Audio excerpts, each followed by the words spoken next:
la présentation du professeur Jacques Hubert de l'Université de Nancy.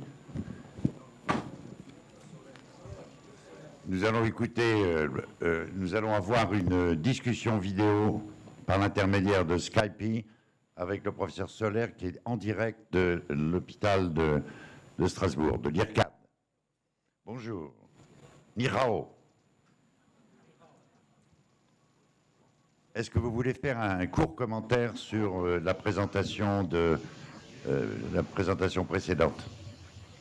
Je ne peux pas puisque je n'avais pas de traduction, donc je n'ai absolument rien compris à ce qui a été présenté. Et comme en plus l'image n'était pas visible, ça avait été un peu compliqué. Bon, et sur le développement de la chirurgie mini-invasive, pouvez-vous en quelques dizaines de secondes nous dire ce que vous en pensez? Alors en fait, la principale évolution va résider, comme vous l'avez compris, dans l'introduction de l'image dans le bloc, avec cette vision en transparence du patient qui va guider le chirurgien. Donc en fait, on va connaître une nouvelle génération d'outils d'assistance à l'acte, comme le GPS dans la voiture. Quand vous allez prévoir un acte opératoire à l'avance, donc vous allez prendre cette cartographie du patient. Cette cartographie du patient va être utilisée pour préparer la route, et pendant que vous allez rouler, c'est-à-dire pendant que vous allez faire votre acte chirurgical, l'ordinateur va contrôler, va vérifier ce qui se passe, il va vérifier que vous suivez la route que vous aviez prévue, et si vous changez de route, il va vous indiquer que vous venez de sortir de la route prévue et vous proposer des solutions alternatives. C'est vraiment une révolution dans l'acte chirurgical lui-même qui évitera les grands problèmes actuels d'erreurs chirurgicales dont le professeur Maresco a fait état, et qui va évidemment nous permettre d'améliorer la prise en charge des patients.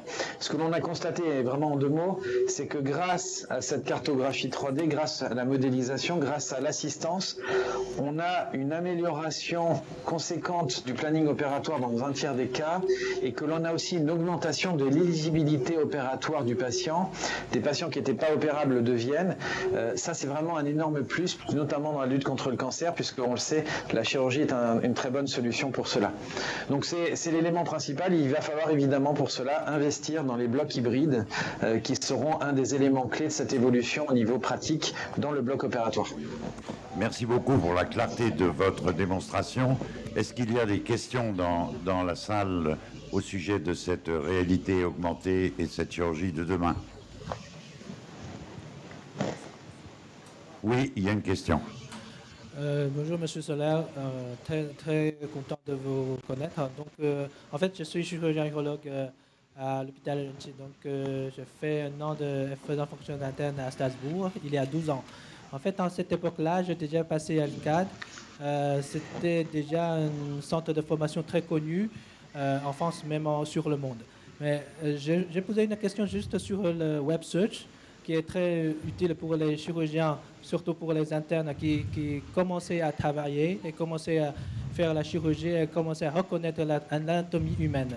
Donc la question c'est, le web search c'est très bien, mais pourquoi maintenant on a tout le monde le smartphone? Pourquoi vous n'avez pas relancé une application sur Apple ou bien sur notre smartphone? Comme ça, on peut avoir une bonne accessibilité sur l'Internet. J'ai regardé sur votre chiffre pour le lien sur Web Search. Le moyen, c'est à peu près 15 minutes.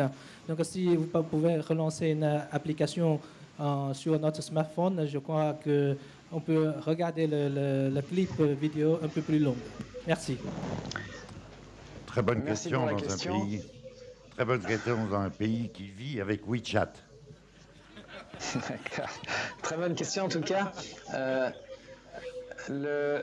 Pour votre information, l'application mobile est en cours de développement et elle sera disponible en début d'année 2018. Oui, enfin ma proposition quand j'opère en Chine est d'exiger que chacun laisse son smartphone en dehors de la salle d'opération. Est-ce que vous croyez que désormais, il faut laisser entrer les smartphones en salle d'opération? Alors définitivement oui, parce que sur le smartphone, il n'y a pas que le téléphone. Ce qu'il va falloir faire, c'est mettre des brouilleurs pour la partie téléphonie, mais garder l'Internet de façon à pouvoir avoir accès d'une part à l'image virtuelle du patient que l'on peut voir sur le smartphone.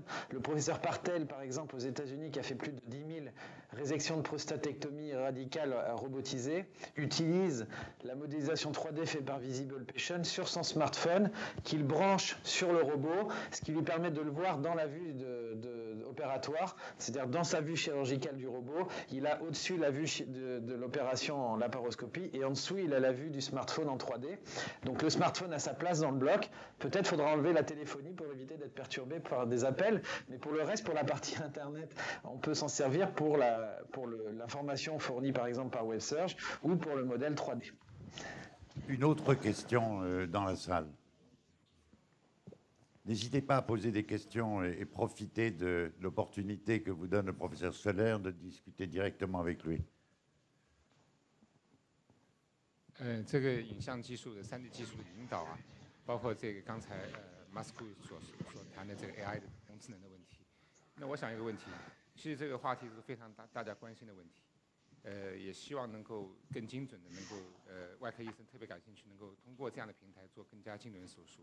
但是越来越被机器所主导的这样的手术，也会产生灾难性的后果。比如说，虽然它的整个失败的比率是下降了，但是人类的失败非常轻微的失败，但是机器会不会产生一个灾难性的后果？相应的软件来控制防止这种机器人主导的这样的手术的。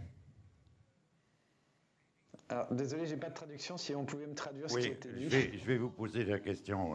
Est-ce qu'il existe actuellement des logiciels qui permettent de faciliter l'introduction de tous ces développements? Alors en fait, les logiciels ils vous ont été en partie montrés. Donc le premier, c'est Visible Patient. C'est un service en ligne qui est accessible à tous et qui permet par Internet d'envoyer son image médicale et de recevoir en retour le modèle 3D. Donc vous pouvez télécharger l'application, elle est sur smartphone, sur tablette, sur PC, sur Mac. Et elle s'appelle Visible Patient, c'est assez simple. Donc ça, c'est la première réponse pour la partie cartographie. Pour la partie réalité augmentée, aujourd'hui, c'est encore des outils de recherche, ce n'est pas encore disponible, c'est pas certifié parce que pour obtenir la certification, il faudra un certain nombre d'études cliniques qui démontreront l'absence de risque, puisque vous savez que c'est le problème principal dans l'obtention de certification, c'est la maîtrise des risques. Et pour l'instant, c'est pas encore le cas, et donc il faudra faire ces études pour pouvoir atteindre cette certification. Donc pour l'instant, la première réponse c'est Visible Patient, et pour la partie formation, WebSurge sur la partie Internet. Voilà ce que je peux vous dire aujourd'hui. Voilà, c'est très clair. J'espère que nos amis de Chine seront satisfaits par votre réponse. En ce qui concerne les problèmes d'évaluation, nous discuterons de ce problème à la fin de la séance. Je ne sais pas si vous serez encore en communication. Sinon, je vous remercie d'avoir participé à cette conférence online. Merci beaucoup. Je vous remercie pour votre invitation. Et je vais aussitôt appeler